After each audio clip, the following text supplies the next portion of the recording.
نبی پاک علیہ السلام نے فرمایا 3 بندے ہیں، اللہ پاک انہیں دیکھ کر مسکراتا اور کیا ہوتا ہے؟ فرمایا اور بہت خوش ہوتا ہے۔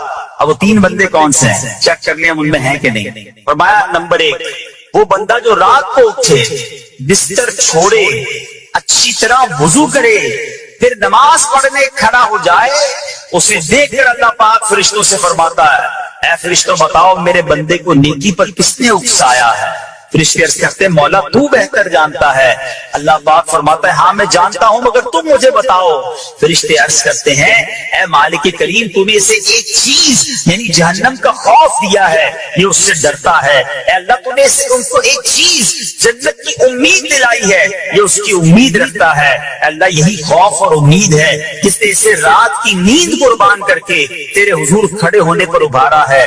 اب اللہ پاک فرماتا ہے اے فرشتوں گواہ ہو جاؤ، جس چیز سے ڈرتا ہے یعنی جہنم سے ڈرتا ہے، میں نے اپنے اس بندے کو اس سے امن بخشا، اور جس کی امید رکھتا ہے یعنی جنت کی، میں نے جنت اس پر واجب کر دی۔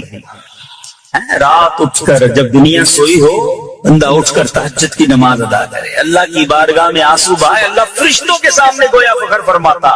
دوسرے نمبر پر سنو، فرمایا دوسرا وہ شخص جو حق و باطل کی لڑائی میں شریک ہوا، ثابت قدم رہا یہاں تک کہ شہید ہو گیا، یا اللہ پاک نے اسے فتح عطا فرمائی، اللہ اس بندے کو دیکھ کر بھی مسکراتا ہے۔ جہاد کرنے والے مجاہدین یا تو شہید ہو جائے یا غازی ہو کر لوٹے اللہ کی رضا کے لیے، اللہ کی رحمت ان پر بھی چھما چھم برستی ہے۔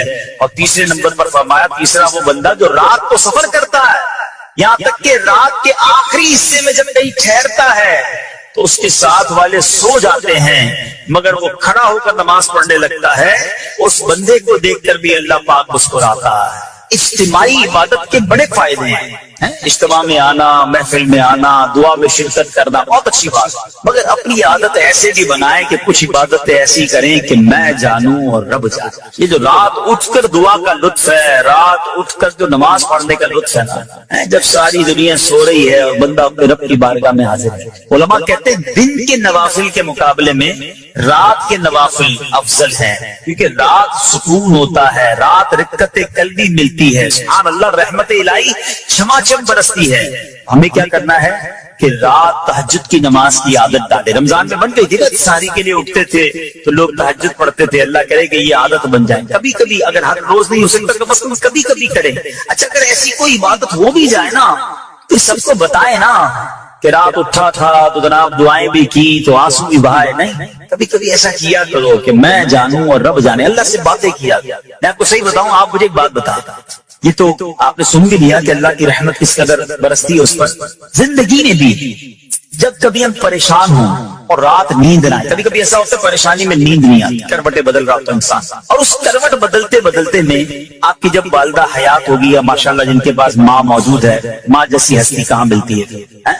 ایک بار اور سن لو، دنیا کی بہت ساری چیزیں میرے اور آپ کے پاس ہیں جو ریپلیسیبل ہے، جو بدلی جا سکتی ہیں۔ موبائل فون لیتے ہیں بڑی خوشی سے لیتے ہیں مگر نیا ماڈل آتا ہے تو لوگ بدل لیتے ہیں، سواری لیتے ہیں بڑی خوشی ہوتی ہے مگر جب نئی سواری آتی ہے تو ریپلیس بدل دیتے ہیں، ماڈل نیا آ گیا بھائی اب وہ پرانی لگتی ہے۔ اگر یاد رکھو ماں باپ چلے جائیں نا اس کے بعد ماں باپ دوبارہ نہیں ملتے، ان کا کوئی نیا ورژن یا نیا ماڈل نہیں ہے تو ان کی قدر کر لو، ان کی دعائیں لے لو۔ تو بہرحال آپ کبھی کبھی تکلیف میں ایسا ہوا ہو کہ رات کو نیند نہ آئی ہو، بے قرار ہو کر ماں کے پاس گیا آنکھوں میں آنسو لے کر کہ ماں میں پریشان ہوں، بیمار ہوں یا قرضے میں ہوں یا فلاں پرابلم ہے، ماں نے کیا کیا تھا؟ کروٹ بدل کر سو گئی تھی کہ بیٹا تو جان تیرا کام جانے، یا ماں خود بھی بیدار ہو گئی، سینے لگایا اور دعا کرنا شروع کر دی؟ بھائی ہم روئے تو ماں بھی روئی، یہ ہے نا ماں میری تکلیف۔ ایسا لگتا ہے کہ مجھے کبھی کبھی یہ فیصلہ کرنا مشکل ہوتا تھا کہ تکلیف مجھے زیادہ ہوتی ہے میری تکلیف میں، میری والدہ کو زیادہ ہوتی ہے، بیمار میں ہوں تکلیف اسے، یہ رشتہ کہاں ملتا ہے؟ مگر مجھے ایک بات بتاؤ، جب میری تکلیف پر رات نیند چھوڑ کر بستر چھوڑ کر میں ماں کے پاس گیا، ماں نے سینے لگایا، تو اگر میں اپنا بستر چھوڑ کر آنکھوں میں آنسو دیے میری ماں سے مجھے کہیں زیادہ پیار کرنے والے رب کی بارگاہ میں چلا گیا تو اس کی رحمت کیا مجھے مایوس کر دی؟ میری ماں کے دل میں جو مامتا ہے نا وہ بھی میرے رب نے ڈال دیا، تو رب کی رحمت کتنی ہوگی تو کبھی کبھی اللہ کی بارگاہ میں رات کے پہر حاضر ہوا، جو پرابلم ہے آپ کی، جو مشکل ہے آپ کی، آپ یقین کریں، آپ اللہ کی بارگاہ میں تہجد کے وقت رات کے آخری پہر آنسو بہائیں، دعائیں کریں، نوافل پڑھیں، پھر دیکھیں آپ کے دل کو تسلی کیسے ہوتی ہے، آپ کا ایمان تازہ ہو جائے گا، اور آپ نے دیکھا کہ ایسے وقت عبادت کرنے والوں سے رب کتنا راضی ہوتا ہے۔ اللہ کرے یہ بات ہمیں سمجھ آ جائے۔ اسی طرح عظیم صحابی حضرت عبداللہ ابن مسعود رضی اللہ عنہ سے روایت ہے، پیارے آقا مکی مدنی مصطفیٰ صلی اللہ تعالی علیہ وسلم نے فرمایا، ایک بندہ رات کو اٹھتا ہے، اچھی طرح وضو کرتا ہے، پھر اللہ پاک کی حمد کرتا ہے، اس کی بزرگی بولتا ہے، اپنے نبی علیہ السلام پر درود پڑھتا ہے، قرآن کھول کر پڑھنا شروع کر دیتا ہے، یہ وہ بندہ ہے جسے دیکھ کر اللہ پاک مسکراتا ہے اور فرماتا ہے، دیکھو میرا بندہ عبادت کر رہا ہے جبکہ اسے میرے سوا کوئی نہیں دیکھ رہا۔ اللہ، یہ کاش ہمیں عادت مل جائے کہ ہم اکیلے میں عبادت کریں، انفرادی عبادت کریں، میں جانوں میرا رب جانے، کبھی تلاوت کریں، کبھی درود پڑھیں، کبھی دعائیں کریں، کبھی آنسو بہائیں، سبحان اللہ، اس کا بڑا ہی اور ہے۔ ہاں کبھی ایسا ہونا چاہیے، ہم محفل میں عشق رسول کے عالم میں رو بھی پڑھتے ہیں، مدینے کی یاد ہو، نعت شروع ہو تو ہماری آنکھوں میں آنسو آ جاتے ہیں، یہ بھی اچھی بات ہے، مگر کبھی کبھی رات ایسی بھی ہونی چاہیے کہ دل میں ہو یاد تیری گوشے تنہائی، دل میں ہو یاد تیری گوشے تنہائی ہو، پھر تو خلوت میں عجب انجمن آرائی ہو۔ کبھی زندگی میں ایسی راتیں بھی آنی چاہیے، وہ ہے نا، جاگ اٹھا اشکوں کا مقدر، عشق نبی میں روتے روتے کیسی گزری رات نہ پوچھو۔ کبھی کبھی ایسی رات بھی گزرنی چاہیے کہ آقا کی یاد میں آنسو بہ رہے ہوں، مدینے کی یاد میں، گھر والوں کو بھی پتہ نہ چلے، ہلکی ہلکی آواز میں کبھی نعت شریف لگا لیا کریں، کبھی مناجات لگا لیا کریں، ہم پتہ نہیں کیا دیکھتے دیکھتے سوتے ہیں۔ کاش انہی تصورات میں آنکھیں بند ہوں کہ میں سو جاؤں یا مصطفیٰ کہتے کہتے، میں سو جاؤں یا مصطفیٰ کہتے کہتے، کھلے آنکھ صلی علی کہتے کہتے۔ جو مدینے کے تصور میں سوتے نا پھر خواب میں زیارت بھی کر لیتے ہیں۔ خواب کا ایک فینومینا یہ بھی ہے، آپ جس چیز کے بارے میں سوچتے ہوئے سوتے ہیں نا، عموماً گندی باتیں دیکھ کر، گندی چیزیں دیکھ کر سوتے ہیں، پھر ایسے ڈراؤنے خواب بھی آتے ہیں، انہیں ٹینشن بھی آتی ہے۔ فلموں میں بھی باڑدار دیکھی، خواب میں بھی لڑائی جھگڑے دیکھ رہے ہیں۔ جو مدینے کی یادوں میں سو رہا ہے، جو باوضو سو رہا ہے، جو اللہ کا ذکر کر کے سو رہا ہے، جو نوافل پڑھ کے سو رہا ہے، پھر دیکھو خواب میں بھی کہاں کہاں کی سیر کرے گا انشاءاللہ۔ تو اپنی خلوتوں کو اچھا کریں، اپنے اکیلے وقت کو بھی خوبصورت کریں، آنسو بہائیں، اور سبحان اللہ تہجد پڑھنے والوں کے چہروں پر نور بھی آ جاتا ہے۔ ہاں یہ ایک الگ نعمت انہیں ملتی ہے، اللہ نصیب فرما دے۔ اچھا ایک اور خوبصورت کام ہے، اللہ کریم جنہیں دیکھ کر مسکراتا ہے۔ فرمایا حضرت ابو سعید خدری رضی اللہ عنہ فرماتے ہیں، رسول ذیشان مکی مدنی سلطان صلی اللہ تعالی علیہ وسلم نے فرمایا، 3 بندوں کو دیکھ کر اللہ پاک مسکراتا ہے۔ وہ قوم جو نماز میں صفیں سیدھی کرتی ہے، اور وہ بندہ جو اللہ پاک کی راہ میں جہاد کرتا ہے، تیسرا وہ بندہ جو رات کے اندھیرے میں عبادت کرتا ہے، انہیں دیکھ کر اللہ پاک مسکراتا ہے۔ جہاد والی بات اور رات والی عبادت کی بات تو ہو گئی، اب اس میں نئی بات سیکھنے کو ملی، صفیں درست کرنے والی۔ اب روز نماز پڑھ رہے ہیں، صفیں درستی کر رہے ہوتے، امام صاحب کہہ کے تھک جاتے، کاندھے سے کاندھا ملائیں، صفوں کو سیدھا کریں۔ صفوں کو سیدھا کرنے والوں کو دیکھ کر رب کی رحمت مسکراتی ہے، رحمت برستی ہے۔ اب یہ کتنا آسان کام ہے، مگر اس کی طرف بھی توجہ نہیں ہوتی ہے۔ یاد رکھیے کہ صفیں سیدھی کرنا یہ بڑی نیکی ہے، اور اللہ کرے کہ ہم اس پر عمل کرنے والے بنے۔ اور صفیں درست کرنا ترک واجب، ناجائز اور گناہ ہے۔ سیدھی صفیں نہیں کرتے، نہیں ناجائز کرتے ہیں، گناہ کرتے ہیں۔ صف درست نہ کرنے سے نماز ناقص رہ جاتی ہے۔ اور یہ بعض اوقات لوگ کہتے ہیں یار ہمیں اس نماز میں وسوسے بہت آتے ہیں، روایتوں میں آتا ہے صف درست نہ کرنا نماز میں وسوسے آنے کا سبب ہے۔ صفیں ٹھیک نہیں ہوگی نا، عجیب عجیب سی باتیں دماغ میں آئیں گی۔ کیوں؟ حدیث پاک میں آتا ہے شیطان تمہارے درمیان بھیڑ کے بچے کی طرح گھس جاتا ہے، شیطان صفوں میں گھس جاتا ہے۔ صف سیدھی نہ کرنے میں چہرہ بگڑنے کا اندیشہ ہے۔ اے ہائے، اب ذرا غور کر لیجیے یہ کتنا ضروری ہے۔ قرآن کریم میں ایک سورت ہے، سورہ صافات۔ اس مبارک سورت کی پہلی آیت میں اللہ پاک نے فرمایا وَالصَّافَّاتِ صَفًّا، ان کی قسم جو باقاعدہ صفیں باندھے ہوئے ہیں۔ حضرت عبداللہ ابن مسعود فرماتے ہیں یہاں صفیں باندھنے والوں سے مراد فرشتے ہیں۔ حضرت جابر بن سمورہ رضی اللہ عنہ فرماتے ہیں ایک دن پیارے آقا مکی مدنی مصطفیٰ صلی اللہ علیہ وسلم تشریف لائے اور فرمایا تم ایسے صف کیوں نہیں بناتے؟ جیسے فرشتے صفیں بناتے ہیں.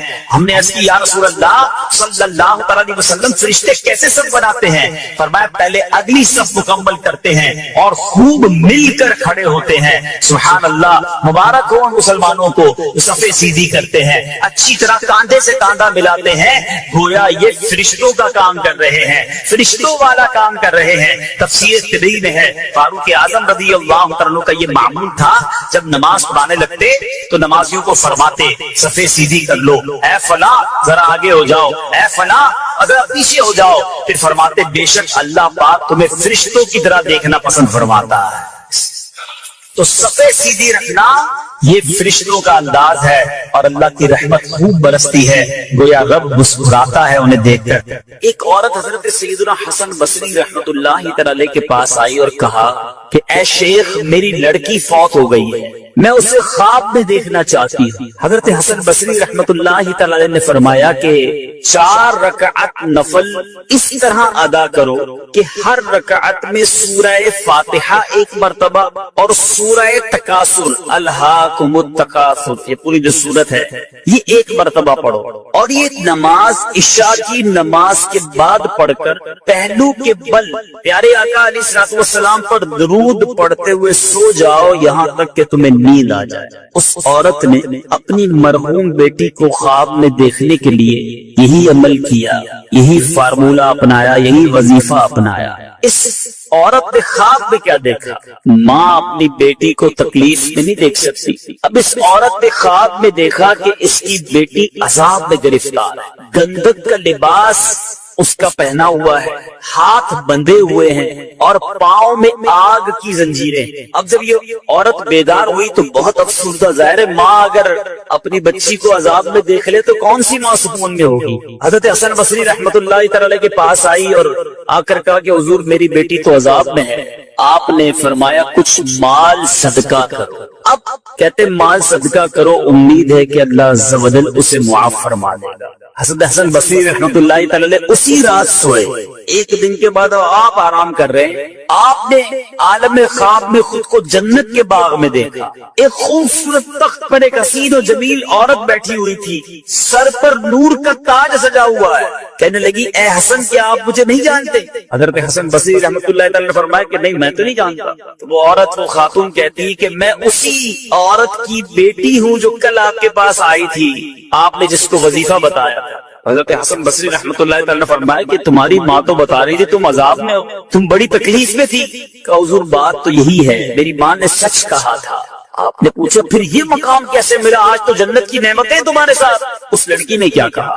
بڑی زبردست بات ہے. کہتی ہے کہ ہم 70,000 افراد تھے جو عذاب میں مبتلا تھے، مگر ایک نیک آدمی ہمارے قبرستان سے گزرا، اس نے سرکار دو عالم صلی اللہ تعالی علیہ وسلم پر درود پڑھا اور اس کا ثواب ہمیں پہنچایا.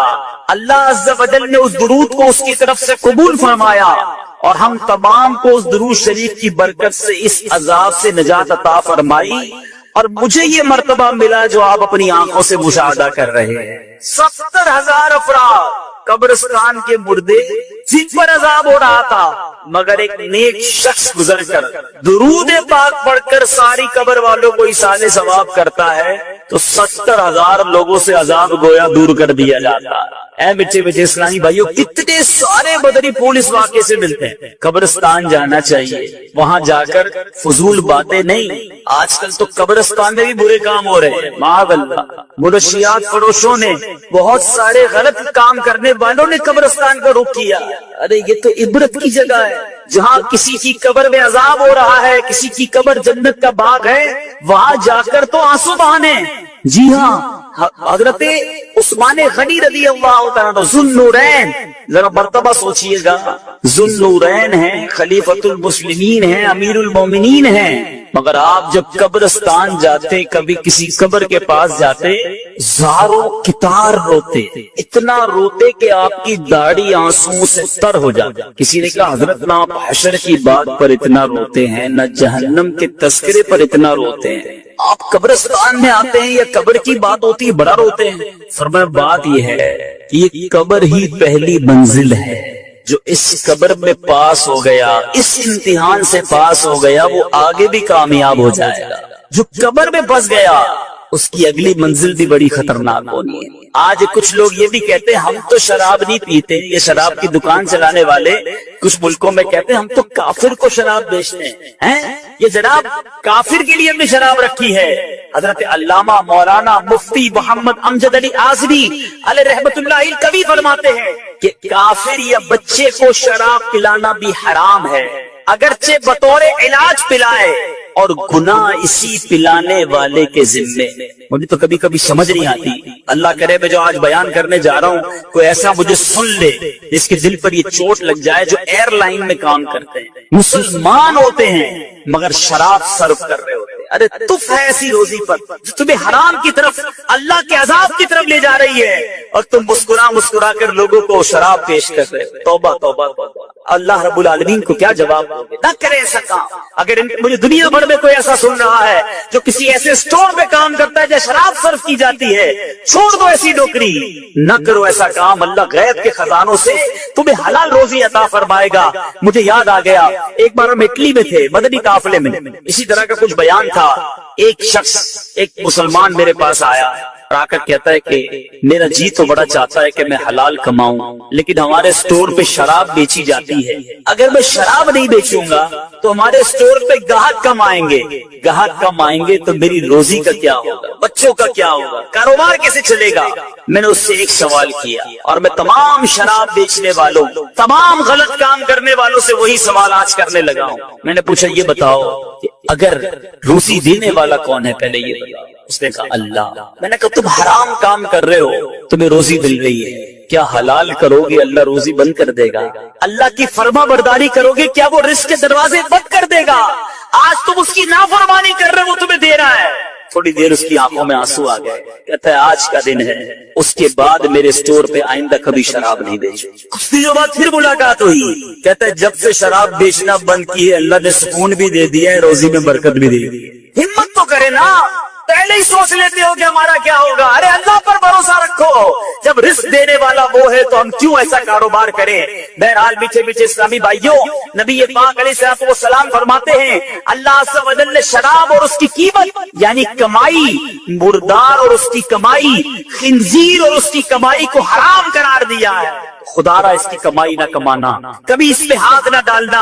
میٹھے میٹھے اسلامی بھائیوں، قرآن مجید فرقان حمید کس طرح شراب اور جوئے کے بارے میں ہماری رہنمائی کرتا ہے۔ چنانچہ پارہ دوسرا سورہ بقرہ آیت نمبر 219 میں ارشاد ہوتا ہے یسألونک عن الخمر والمیسر قل فیہما اثم کبیر۔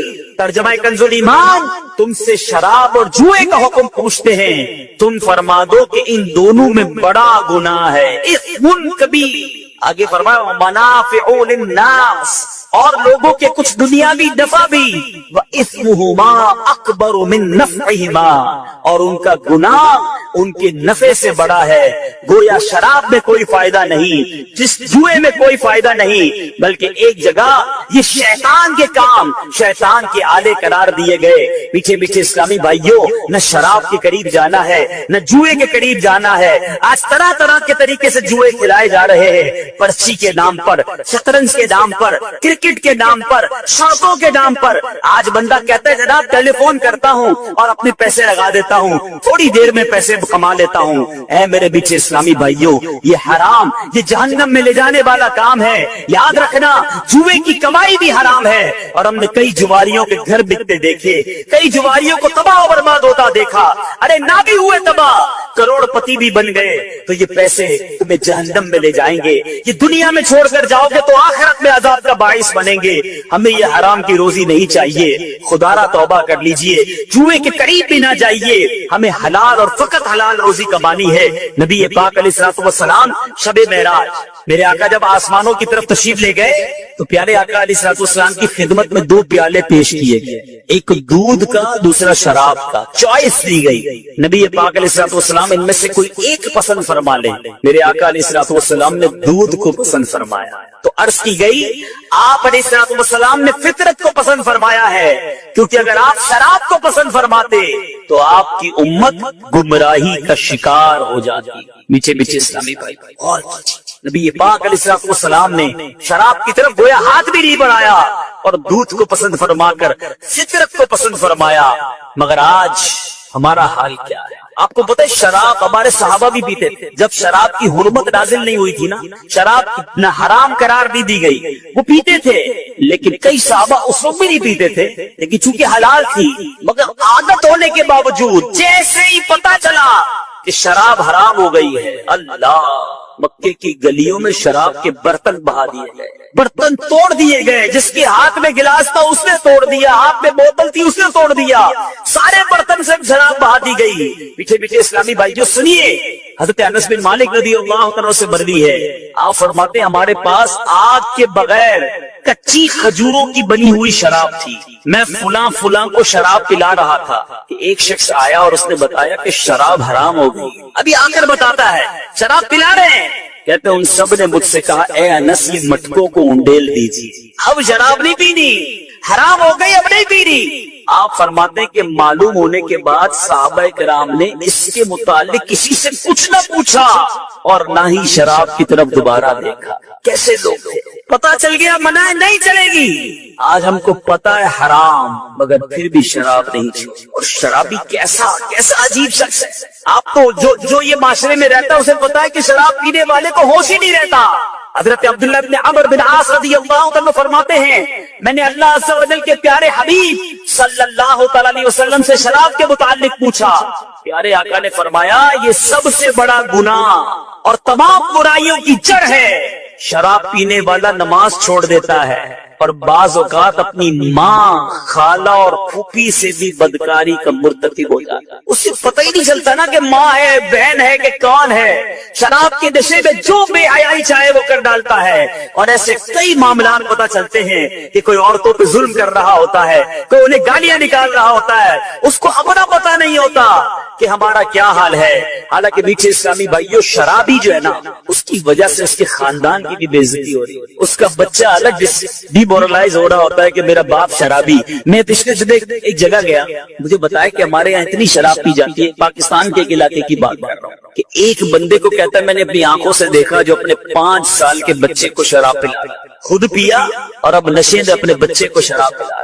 مجھے بتائیے کہ ایسے بچے کیسے بڑے ہوں گے جو باپ کی شفقت سے محروم ہیں. باپ سے جب ملتا ہوگا گالیاں ملتی ہوں گی، ڈانٹ ڈپٹ ملتا ہوگا، بیوی الگ پریشان، ماں باپ الگ پریشان. یہ شراب ہے ہی چیز ایسی جو پورے گھر کا نظام برباد کر دیتی ہے. اور کئی لوگ اپنی ساری کمائی اس نشے کے اندر ڈال دیتے ہیں. صرف شراب کی بات نہیں کرتا، آج ہیروئن کے نام پر، چرس کے نام پر، نہ جانے منشیات کے نام پر ہمارے نوجوانوں کو کدھر لگا دیا گیا. صحت الگ برباد ہو گئی اور جہنم میں جانے والا کام الگ ہو رہا ہے. خدا را آج آئے ہو اس اجتماع میں آپ کے آگے ہاتھ جوڑتا ہوں، شب برات سب کی بخشش ہوگی، شرابی نہیں بخشا. اللہ کے واسطے چھوڑ دو. میں آپ کو بتاتا ہوں میرے رب کی جنت کیسی ہے. شراب پینی ہے نا، تھوڑا صبر کر لو، اللہ نے جنتیوں کے لیے جنتی شراب تیار کر رکھی. ہم پیئیں گے شراب انشاءاللہ، مگر وہ شراب پیئیں گے جس کو شراب طہور کہا گیا، جس کو پاکیزہ شراب قرار دیا گیا. سبحان اللہ. میٹھے میٹھے اسلامی بھائیوں، ابھی میں آپ کو جنتی شراب کے بارے میں بتاتا ہوں، لیکن ایک دل ہلا دینے والی صحابہ کرام کا قول سنی. میرے بزرگ بیٹھے اپنی بچی کا رشتہ کرتے وقت کیا چیک کرتے ہیں؟ لڑکا کماتا کتنا ہے، رہتا کدھر ہے، دکھتا کیسا ہے. بس 3-4 چیزیں. زیادہ زیادہ خاندان پوچھ لیا. کبھی یہ پوچھا کہ نماز پڑھتا ہے کہ نہیں پڑھتا، کہیں شراب تو نہیں پیتا، کہیں برے دوستوں میں تو نہیں بیٹھتا. سنو، صحابہ کرام کا قول ہے جس نے اپنی بیٹی کو کسی شرابی کے نکاح میں دیا، گویا اس نے اپنی بیٹی کو بدکاری کے لیے پیش کر دیا. آج کوئی نہیں سوچتا. آج ہمارے نزدیک گناہ وہ برے ہیں جو لوگوں کے نزدیک برے ہیں. ارے لوگ کیا کہیں گے کہ شرابی کو بیٹی دے دی، جواری کو بیٹی دے دی، اس لیے، ورنہ برے دوستوں میں بیٹھنے والے کو کون چیک کرتا ہے. ارے اپنی بیٹی کا رشتہ کر رہے ہو، دیکھو جس کے ہاتھ میں آپ بیٹی کا رشتہ دے رہے، کل وہ آپ بیٹی کے بچوں کا باپ بھی بننا ہے. باپ کیسا ہوگا؟ اگر وہ حرام روزی لا کر کمانے والا ہے تو پورے گھر کو برباد کر دے گا نا. کبھی شرابی سے رشتہ بھی نہ کرے اور شراب پینے والا بھی اللہ کے واسطے توبہ کرے. پیچھے پیچھے اسلامی بھائیوں، نبی پاک کا ایک اور فرمان سنیے، دل دہلانے والا بیان. نہ شرابیوں کے ساتھ بیٹھو، میرے آقا کہتے ہیں، نہ شرابیوں کے ساتھ بیٹھو، نہ ان کے بیمار ہونے پر عیادت کرو، اور نہ ہی ان کے جنازوں میں شرکت کرو۔ شراب پینے والا بروز قیامت اس حال میں آئے گا کہ اس کا چہرہ سیاہ ہوگا، اس کی زبان سینے پر لٹک رہی ہوگی، تھوک بہ رہا ہوگا اور ہر دیکھنے والا اس سے نفرت کرے۔ اب غور کریں کیا شرابی کی جس کو آپ کہیں کہ بدقسمتی ہے، نبی پاک فرماتے نہ بیٹھو، نہ سلام کرو، نہ عیادت کرو، نہ جنازے میں جاؤ۔ کیا ہم ایسے بنیں گے؟ نہیں، انشاءاللہ ہم رب کی رضا کر کے کام کرنے والے بنیں گے، کبھی بھی زندگی میں شراب کے قریب بھی نہیں جائیں گے۔ زور سے نیت کریں انشاءاللہ کبھی بھی قریب نہیں جائیں گے۔ پیچھے پیچھے اسلامی بھائیوں یہاں ایک اور کام کرتے ہیں، اب شراب کے نام کو چینج کر کے عجیب عجیب نام آ گئے۔ نہیں جناب یہ شراب نہیں، تو وسکی ہے، یہ جناب برانڈن ہے، پتہ نہیں کیا کیا نام رکھے ہوئے، برانڈی ہے، چیمپئن ہے، اب تو پتہ نہیں کوئی کہتے ہیں یہ سوڈا ہے۔ یاد رکھیے کہ کوئی بھی گدھے کو گھوڑا بنانے کی کوشش کرے، گدھا گدھا ہی ہوتا ہے۔ شراب کا نام تبدیل کرنے سے شراب تبدیل نہیں ہونی۔ میرے پیچھے اسلامی بھائیوں آج سے صدیوں پہلے دیکھو میرے آقا کی غیب کی خبریں، صدیوں پہلے میرے آقا نے فرمایا میری امت کے کچھ لوگ شراب کا نام تبدیل کر کے اسے پیئیں گے۔ میرے آقا نے اس وقت فرمایا ان کے سروں پر آلات موسیقی بجائے جائیں گے، ان کے سروں پر آلات موسیقی بجائے جائیں گے اور گانے والی لونڈیاں گائیں گی، اللہ عز و جل ان کو زمین میں دھسا دے گا اور باز کو بندر اور خنزیر بنا دے گا۔ غور کریں اللہ کے حبیب علیہ الصلوۃ والسلام نے کتنا پہلے میں شراب سے بچایا، کتنی باتیں ہمیں ارشاد فرما گئے، مگر آج ہم ہیں کہ عمل نہیں کرتے۔ اب آؤ میں بتاتا ہوں میرے رب کی جنت کیسی، کیوں یہ گندی شراب، کیوں یہ اللہ کو ناراض کرنے والا کام کرے۔ ارے شب برات اگر بخشش ہو گئی، رب راضی ہو گیا، پھر دیکھو کیا کیا ملنا ہے۔ سبحان اللہ۔ پہلے آؤ میں آپ کو بتاؤں جنت کا موسم کیسا۔ بڑی گرمی لگ رہی ہے نا، سنو میں آپ کو بتاتا ہوں، بڑے بڑے ایئر کنڈیشن میں رہنے والوں سنو، آج دنیا کے ٹھنڈے موسم کو یاد کرتے ہو کہ جناب گرمیاں ٹھنڈے علاقوں میں گزارنی چاہیے، سردیاں گرم علاقوں میں گزارنی چاہیے۔ آؤ رب کی جنت کی تیاری کرتے۔ قرآن کہتا ہے لا یرون فیہا شمسا ولا زمہریرا، ترجمہ کنز الایمان، نہ اس میں دھوپ دیکھیں گے نہ سردی دیکھیں گے، ٹھٹھر والی سردی بھی نہیں ہوگی، دھوپ بھی نہیں ہوگی، معتدل موسم ہوگا۔ جنت کے درخت کیسے ہوں گے آؤ میں بتاتا ہوں، ترمذی کی حدیث ہے، میرے آقا علیہ الصلوۃ والسلام فرماتے ہیں جنت میں ہر درخت کا تنا سونے کا ہے، سونے کے درخت ہوں گے۔ اور پھل کیسے ملیں گے؟ سڑ کر نہیں توڑنے پڑیں گے۔ آج تو پھل توڑنے کے لیے کسی کو چڑھانا پڑتا ہے، آج پتھر مارتے ہو تو پھل گرتا ہے۔ سنو قرآن کہتا ہے وَذُلِّلَتْ قُطُوفُهَا تَذْلِيلًا، ترجمہ کنز الایمان، اور اس کے گچھے جو ہوں گے جھکا کر نیچے کر دیے گئے ہوں گے۔ اس کی تفسیر میں علماء لکھتے ہیں اہل جنت جنت کے پھل بیٹھے ہوئے اور لیٹ کر کھا سکیں گے، یعنی وہ گچھے آٹومیٹکلی ان کے پاس آ جایا کریں گے۔ ایسی نعمتیں رب نے تیار کر رکھی ہیں۔ جو آج شراب پیتے ہیں، جو آج معاذ اللہ گندی شراب پیتے ہیں، میٹھے میٹھے اسلامی بھائیوں اور مدنی چینل کے ناظرین، آؤ میں آپ کو بتاتا ہوں کہ جنت کی شراب کیسی ہوگی۔ اللہ تبارک و تعالیٰ نے جنت میں نہریں بنائی، جنت میں دودھ، پانی اور شراب کی نہریں ہوں گی۔ سبحان اللہ۔ اور یہ شراب طہور، یہ پاکیزہ شراب ہوگی۔ لیکن کیا جنت میں موت بھی آئے؟ اتنی ساری نعمتیں ہیں جنت میں، لیکن نعمتوں کے بعد موت نہیں آنی۔ قرآن کہتا ہے لا یذوقون فیہا الموت الا الموتۃ الاولی، ترجمہ کنز الایمان، اس پہ پہلی موت کے سوا پھر موت نہ چکھیں گے، ارے پھر موت بھی نہیں آنی۔ اور جنتی جتنے ہیں نا سارے کے سارے 30 سال کے ہوں گے، بوڑھے بھی نہیں ہوں گے، جوانی کے مزے بھی ہوں گے، پھر کیوں ان برائیوں کی طرف جائیں۔ بہرحال پہلی حدیث کی طرف پھر آتا ہوں۔ اب یہ طے ہو گیا جتنے میرے بھائی ہیں، اللہ بڑا کریم ہے، اگر کبھی شراب پی لی ہے یا شراب کے قریب جا چکے ہو، آج پکی سچی نیت کرنی ہے کہ مولا آج کے بعد میں شراب کے قریب بھی نہیں جاؤں گا۔ زور سے نعرہ تو لگائیں انشاءاللہ شراب کے قریب بھی نہیں جائیں گے۔ اللہ تعالیٰ کیا معلوم آپ کی اس پکی نیت کے صدقے ہم سب کے مقدر میں جنتی شراب لکھ دے، انشاءاللہ وہاں جائیں گے اور شراب طہور کے مزے لوٹیں گے۔ مبارک حرم یعنی مکہ پاک اور مدینہ طیبہ، یہ مبارک شہر ہیں، یہ مبارک جگہ ہے جہاں جانے کو ہر مومن، ہر مسلمان تڑپتا بھی ہے، مچلتا بھی ہے۔ کون سی ایسی آنکھ ہے جو مکہ اور مدینہ دیکھنے کو نہ تڑپتی، اور کون سا ایسا دل ہے جو ان مبارک جگہوں پر جانے کو نہ تڑپتا۔ الحمدللہ اس یاد کو مزید بڑھانے کے لیے، شوق حرمین بڑھانے کے لیے، اور مدینہ پاک اور مکہ پاک کا مزید ادب دل میں بڑھ جائے، ان نیتوں کے ساتھ یاد حرمین سلسلہ لے کر حاضر ہیں۔ دنیا بھر سے حاجیوں کے قافلے سوئے حرمین روا دوا ہیں، لاکھوں لاکھ پہنچ چکے ہوں گے اور کئیوں نے بھی جانا ہے۔ اللہ مجھے اور آپ کو بھی یہ سفر بار بار